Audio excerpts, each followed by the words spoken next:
Ô, Cássio, Ô Ciro, tudo bem? o senhor tá bom, meu mestre? Tudo em paz? Muito Desculpa o obrigado, atraso aí, é correndo capa. para um lado e pro outro aqui. Imagino. Muito obrigado, viu, por atender. Agradece ao paciente também. Prazer, viu? Não vou tomar muito tempo. Eu estou acabando a minha pesquisa de pós-doutorado em História Sim. Política lá na UF, né?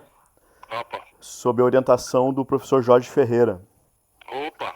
Eu Eu quero posso ver. gravar, eu estou gravando, Pode gravar à tá? vontade. Tá. E aí eu estou acabando já, já acabei o relatório, estou acabando o meu artigo de pós-doc, né? Sim. Sabe que o meu tese de doutorado foi o projeto de nação do governo João Goulart, o livro aquele que eu te dei Ah, aquela vez sim, aí sim, sim, sim, sim. Aham. no Ceará, em Fortaleza, né? E Sim. agora o pós-doc é sobre a ideologia do trabalhismo no Brasil no século XXI. Certo. Tá? Então o artigo ele praticamente está quase pronto, mas eu gostaria muito de te ouvir porque tu atualmente é a grande referência trabalhista no Brasil e talvez um dos grandes líderes trabalhistas no mundo, né? Junto com o Jeremy Corbyn na Inglaterra, entre outros, né? Hum, Então eu queria te fazer 5 perguntas, Fique tranquilo, vai lá. tá? Antes de eu te fazer as perguntas, eu só vou te deixar o contexto do artigo. A ideologia do trabalhismo no Brasil no século XXI. O resumo, o artigo sugere que a ideologia trabalhista foi se transmutando ao longo do tempo, embora em contextos históricos distintos e com diferenças políticas e econômicas, manteve um caráter de continuidade no Brasil. Sustenta-se que o trabalhismo é uma ideologia política que vem acompanhada de uma ideologia econômica. O objetivo desse artigo é apresentar um conceito atualizado de trabalhismo e elaborar um núcleo duro dos seus elementos principais que permita classificar determinados governos como sendo trabalhistas. Tá? Então, para isso, o artigo ele está estruturado em 3 partes. A primeira parte é o trabalhismo e desenvolvimentismo. Sim. A segunda fala sobre as origens do trabalhismo no mundo e no Brasil. Uhum. E na terceira parte fala sobre o trabalhismo desenvolvimentista brasileiro. Certo. Então, deixando claro que as perguntas que eu vou te fazer é sobre trabalhismo num sentido mais amplo, não só o trabalhismo Sim. brasileiro, mas no sentido Claro. mundial, né? Uhum. Posso te fazer a primeira pergunta, então? Claro. Então vamos lá. Deixa eu só abrir aqui o meu. Está esse vídeo no YouTube também, viu? Fique tranquilo, pode ficar à vontade. Tá. A primeira pergunta, então, o trabalhismo é uma ideologia ou uma cultura política? Bom, é uma cultura política que tem momentos de forte centralidade ideológica. Mas eu digo que é uma cultura política porque, basicamente, a afirmação do trabalhismo é uma tentativa, e no caso brasileiro, talvez a tentativa mais exitosa de todas as experiências trabalhistas no mundo, pela identidade, eu tento explicar isso, de conciliar a ideia de iniciativa privada, de propriedade privada dos meios de produção, com um sólido, definitivo compromisso de uma institucionalização em direção à mais-valia para ser apropriada pela classe trabalhadora. Portanto, é uma coisa que tenta, em meio a uma confrontação, né, entre o marxismo-leninismo mais ortodoxo e o capitalismo liberal mais ortodoxo, ele tenta, com mais êxito, penso eu, do que a social-democracia europeia, especialmente porque a social-democracia afirma muito do seu êxito na exploração colonial, não é, de periferias. Já a nossa vivência no Brasil é uma experiência sem essa exploração colonial e que tenta adaptar de uma forma muito tropicalizada e eu diria brilhante, né, uma compreensão keynesiana. Foi olhando o testemunho pragmático, né, do New Deal, né, que os primeiros trabalhistas brasileiros, Pasqualini, que é o mais exuberante de todos, começaram a desenhar, e o Getúlio Vargas consegue colocar força política, dando conteúdo estratégico de economia política a uma compreensão modernizante que, num primeiro momento, a partir do tenentismo pioneiro, apenas sonhava em modernidade, mas daí se introduzem no Brasil com grande consistência a questão nacional e de uma forma nunca xenófoba. Isso é importante também, né, ver como é que a gente entendeu a partir das concepções estratégicas do próprio Getúlio e dos teóricos do trabalhismo brasileiro, que a questão nacional não significa repudiar a integração internacional, mas significa guiar a integração internacional a partir de um claro aparato de interesses nacionais, ou do interesse nacional no singular, bem clarificado. No segundo valor, a questão do desenvolvimento. A questão do desenvolvimento é uma convenção muito rápida, né, sem as perplexidades da social-democracia e tal, de que desenvolvimento não seria jamais consequência fatalista do espontaneísmo individual das forças de mercado. Que o desenvolvimento, na história concreta, seria muito mais produto de uma convergência estratégica de interesses privados, com uma hegemonia moral e intelectual muito claramente afirmada a partir de um setor público empoderado e líder, no sentido moral e intelectual do termo, dessa estratégia, com uma lógica, não é, de inteligência nacional, de uma burguesia nacional empoderada, inclusive do seu ponto de vista intelectual, para entender e multiplicar esse entendimento. Você imagina o Getúlio age nisso, quando a elite brasileira praticamente era uma elite rural, oligárquica, assentada na monocultura, nas oligarquias rurais e numa estrutura absolutamente viciada e antiga do seu ponto de vista político. Isto é absolutamente único na história do mundo, de novo a reforçar. E, fundamentalmente, que é uma coisa que é muito comovente para todos nós que valorizamos essa memória, é a questão da pobreza. Não é a pobreza aqui entendida como uma indignidade, e que é tarefa do setor público, pelo menos a responsabilidade de superar essa miséria é do setor público, ainda que ao exercitá-la não haja preconceito nem estigma nenhum contra a iniciativa privada.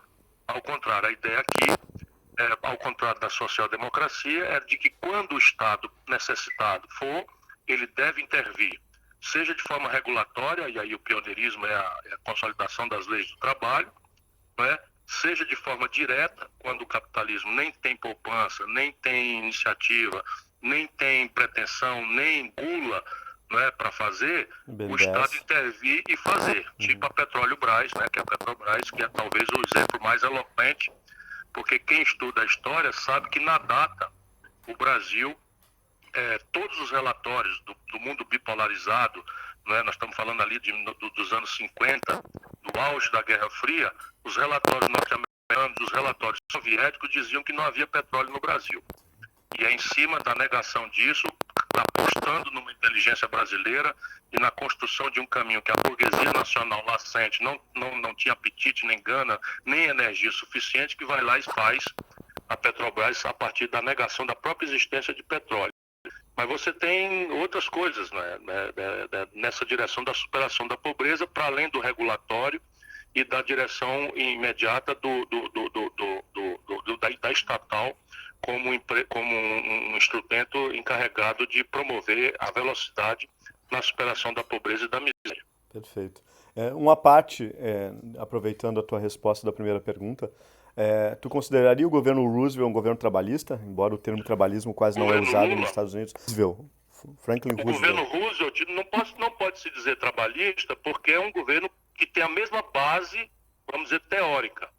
É claramente um esforço, talvez o primeiro grande esforço empírico de um keynesianismo levado a uma política de Estado central, né, em que a grande frase, a frase simbólica do keynesianismo é que em tempos de depressão econômica os governos deveriam pagar para o povo desempregado cavar buraco e em seguida pagar para esse mesmo povo tapar o buraco. Isso. Nesse sentido, há uma base comum. Claro que nos Estados Unidos você já tinha um capitalismo mais avançado. De novo, você tem ali especificidades que não guardam coerência com o nosso desenvolvimento retardatário, mas a base teórica original, sem dúvida, nos aproxima. Perfeito. A segunda pergunta, Ciro, quais são os elementos que compõem o núcleo duro do trabalhismo em qualquer lugar no mundo? Ou seja, se tiver isso, é trabalhismo, não importa se é na Noruega, na Inglaterra, na Austrália, no Quênia, enfim. Eu acho que é como se coordena essas três grandes questões que eu falei na resposta primeira. Como se compreende o desenvolvimento? E aí o desenvolvimento pode ser, na cabeça do predominante hoje, neoliberal, que inclusive devastou os partidos sociais-democratas e até o próprio trabalhismo inglês, há uma prostração grave que explica um pouco a grande crise internacional de hoje, que é a rendição a essa ideia mística, não é, de que o laissez-faire, o franqueamento à livre iniciativa, sem qualquer tipo de regulação, seria capaz de promover desenvolvimento. Evidentemente que uma das distinções centrais é a nossa compreensão de que desenvolvimento só acontece, pouco importa a retórica ou a variação institucional, só acontece se detrás dele você encontrar 3 elementos que o trabalhismo tem como claro, sem nenhuma perplexidade. O primeiro elemento, uma sólida construção de um nível alto de poupança doméstica. Então são desenhos tributários, desenhos previdenciários, desenhos do mercado de capital, de sua regulação, modernamente como é que se estimula a venture capital, essas coisas que explicam, né, o primeiro conteúdo dessa visão de desenvolvimento não fatalista e não baseado no bom mocismo internacional que atrairia capitais. Isso não guarda a menor coerência prática com essa retórica que domina, por exemplo, o governo Bolsonaro, o governo Fernando Henrique e uma parte importante do governo Lula.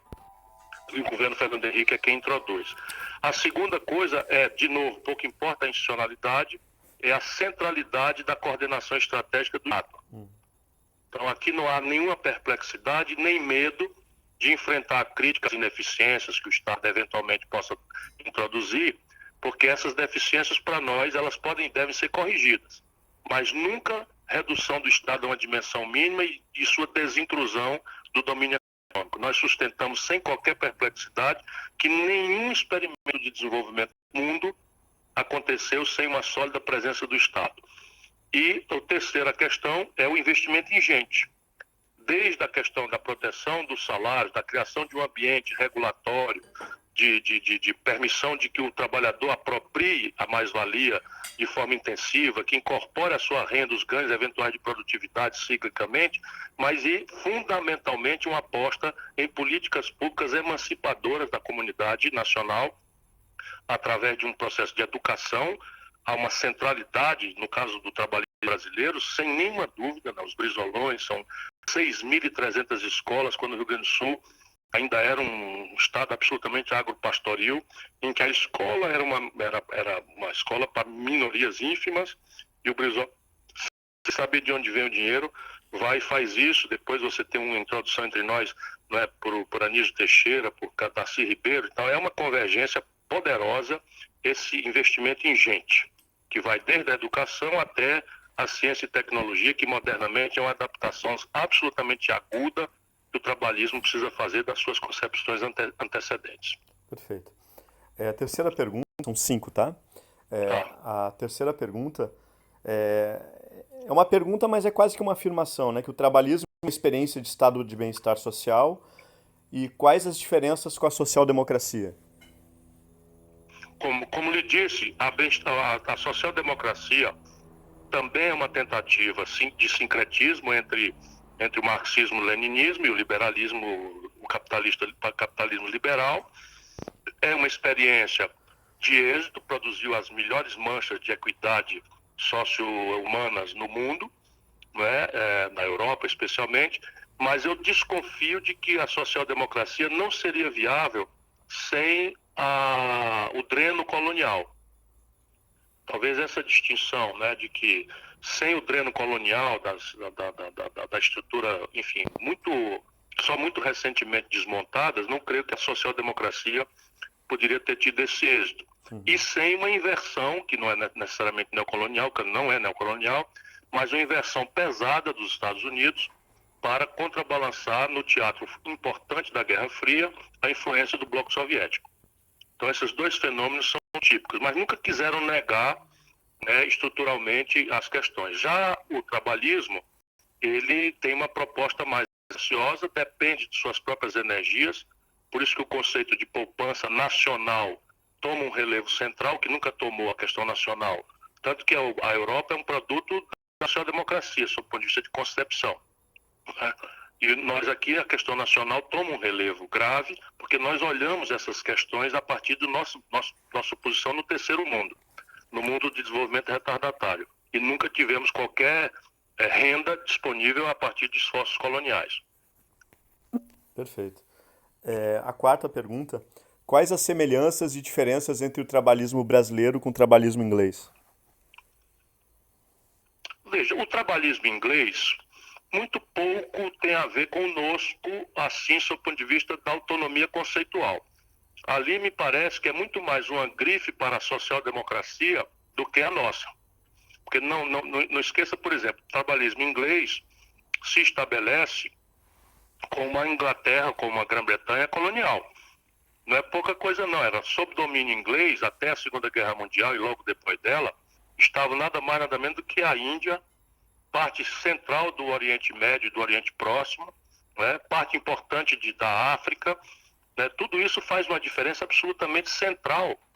E tirante a ação pioneira da Inglaterra na tensão internacional no século XIX para a abolição da escravidão, o resto sempre foi uma exploração colonial. A exploração, por exemplo, a conta que Dom João VI no Brasil paga pela proteção que a Inglaterra deu contra o avanço do Napoleão Bonaparte, obriga Dom João VI à abertura dos portos. O que é a abertura dos portos? A abertura dos portos basicamente é um franqueamento comercial. Acordo de Mitwin, né? Que retardou, 1808, que retardou bastante o esforço de modernização da economia brasileira. A Guerra do Paraguai vai encontrar um Paraguai rebelde, com estrutura de ferrovias e de uma veleidade industrializante muito modernosa naquela época, e o Brasil cumpre ali um papel sujo de títere da Inglaterra, também para inibir o processo de emancipação do Paraguai de determinadas produções industriais que colidiam com o interesse estratégico da Grã-Bretanha. E os sociais-democratas, ou seja, os trabalhistas dali, sempre tiveram deste lado. Já o trabalhismo brasileiro, durante o momento crítico, foi sempre terceiro-mundista, sempre se preocupou com a questão colonial do lado oposto, sempre trabalhou a questão nacional, né, como valores relevantes para a afirmação da identidade de cada uma das nações, especialmente a experiência brasileira. Perfeito. E a última pergunta, quais seriam as novas... Antes de eu fazer essa pergunta, no final do meu artigo, eu meio que tento unir um pouco as ideias do Pasquale com o Mangabeira Unger, tá? Sim. Fazendo um novo conceito de trabalhismo. Isso eu quero ver, isso é uma bela de uma providência. E aí essa pergunta ela tem a ver um pouco com isso, ou seja, quais seriam as novas características do trabalhismo no século XXI num contexto de globalização? É entender que o mundo do trabalho está em processo absoluto de revolução. De maneira que o mundo do trabalho, tal qual o entendemos como trabalhistas históricos, não existirá mais. Ou seja, para nós agora, trata-se de como responder dentro da ideia ainda de aceitação da premissa capitalista, da propriedade privada de fatores de produção, como responder ao tema do trabalho moderno. Perfeito.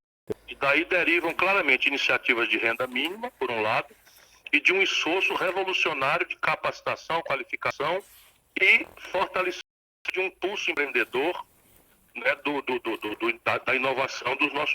O produtivismo includente, né, que o Mangabeira fala muito. Exatamente. Ciro, antes de eu encerrar a entrevista, o artigo está praticamente pronto, está na parte de revisão, eu estava esperando muito a entrevista para poder daqui a pouco inserir alguma coisa, modificar, enfim.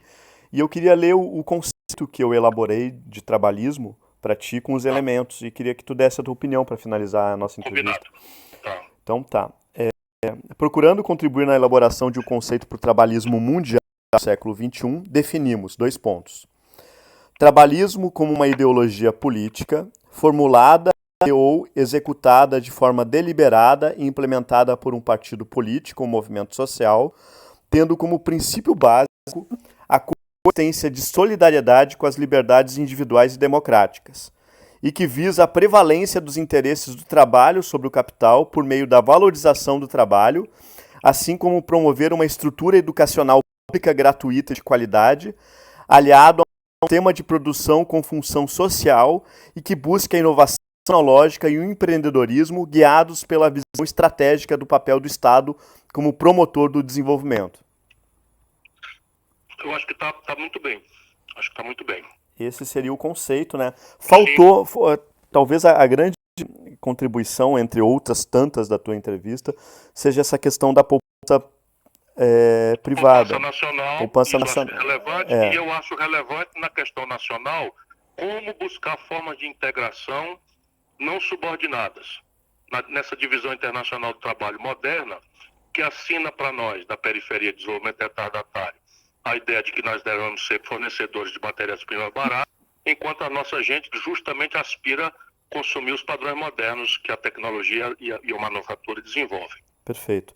E só para finalizar, os elementos, então, tá? Que eles acabam sendo derivados do conceito. Assim sendo, os elementos que compõem o núcleo duro do trabalhismo em qualquer país seriam: letra A, prevalência dos interesses do trabalho sobre o capital por meio da valorização do trabalho e de um salário digno. B. Eu acho o seguinte, tá dito, mas o mundo é muito descuidado. Então, veja, a grande questão aí é a propriedade privada dos meios de produção. Então, o grande conflito de esquerdismo, esse maluco estúpido, comunista, todo mundo, não sei o que e tal, e nós temos essa coisa pacificada.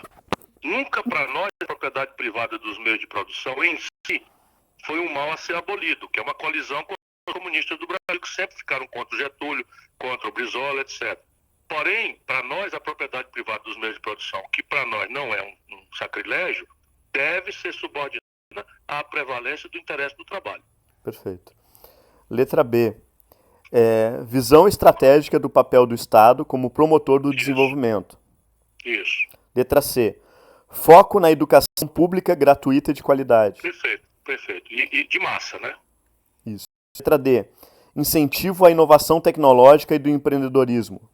Isso. Que aí atualiza, né? Que é o novo. Lá atrás, o novo. quando a gente entrou no nacional desenvolvimentismo, o que acontecia? Só para iluminar o que você já disse.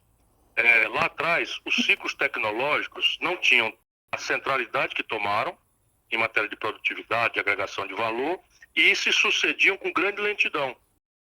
Então, a premissa tecnológica lá no nacional desenvolvimento não era muito nossa preocupação. Nossa preocupação era uma espécie de imitação da indústria existente, porque a gente, ao imitar, ficava contemporâneo dela na do mundo 10, 15 anos. Na sequência, o que acontece? Uma revolução técnico-científica, a tecnologia toma centralidade dramática em bens e serviços, de maneira que não tem mais opção entre retardo e coisa, e a cópia não é mais possível por interdições que foram também ações que o mundo capitalista dinâmico impôs ao mundo periférico em matéria de legislação draconiana de propriedade intelectual. Perfeito. Então é a tarefa nossa agora de afirmar dentro da ambiência dos valores nacionais, para além de uma indústria nacional, é uma inteligência nacional bem adequada. Isso seria... Porém, não mais alimentando a ilusão de que nós seremos, como no passado nos acreditamos que era possível, produzir da agulha ao avião passando pelo computador. Agora nós precisamos descobrir, nas especializações produtivas, dentro de uma teoria não passiva de vantagens comparativas, onde é que o Brasil pode assumir protagonismos globais. Perfeito. Isso põe em relevo, naquela primeira grande questão, qual é o grande papel do Estado? É o planejador. Sim. Depois quem faz o quê? Quem divide as tarefas pela lei do menor esforço. A Mariana Mazzucato fala muito sobre isso, né? Isso. Então, esse seria a diferença entre o novo e o velho trabalhismo, né, no meu artigo. E, por fim, a letra E, fortalecimento da participação democrática como um meio para uma sociedade com justiça social. Isso.